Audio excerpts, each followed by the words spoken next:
लाखों लोगों को इस अभियान के साथ जोड़ा गया।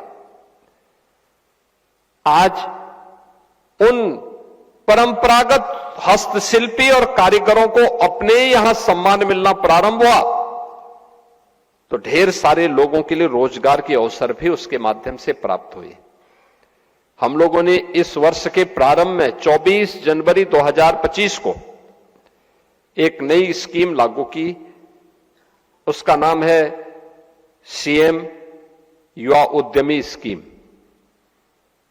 कोई भी युवा, 21 वर्ष से 40 वर्ष के बीच का कोई भी युवा, उसकी जाति, उसका मत, उसका मजहब, उसका चेहरा देख करके नहीं, बल्कि उसकी रुचि के अनुसार उसे यह सुविधा उपलब्ध कराई गई कि वह स्वयं भी एक युवा उद्यमी के रूप में अपने को स्थापित कर सकता है।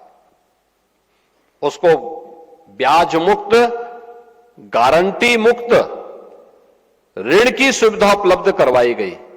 यानी कोई गारंटी नहीं, लेकिन उस जो लोन और बैंक से ले रहा है उसका ब्याज सरकार देगी और उसको उद्यम स्थापित करने के लिए 10% तक मार्जिन मनी भी गवर्नमेंट उपलब्ध करवाएगी।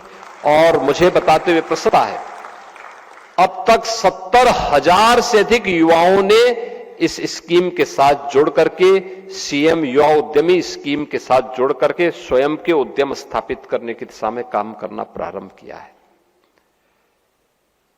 यानी ये अलग अलग स्तर पर रोजगार की सुविधा निजी क्षेत्र में है। सरकार ने अपने स्तर पर भी रोजगार उपलब्ध, नौकरी उपलब्ध करवाने की कार्रवाई की। पिछले 8 वर्ष के अंदर उत्तर प्रदेश पुलिस में,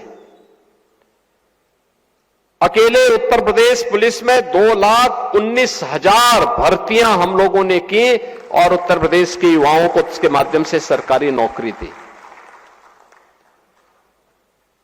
अकेले उत्तर प्रदेश के अंदर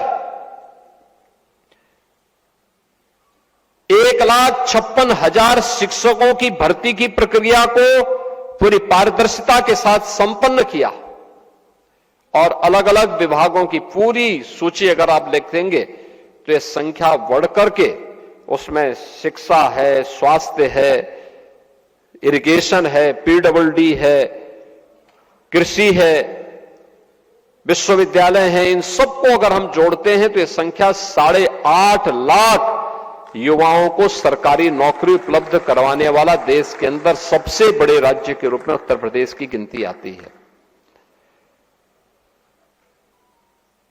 उत्तर प्रदेश में अपराध और अपराधी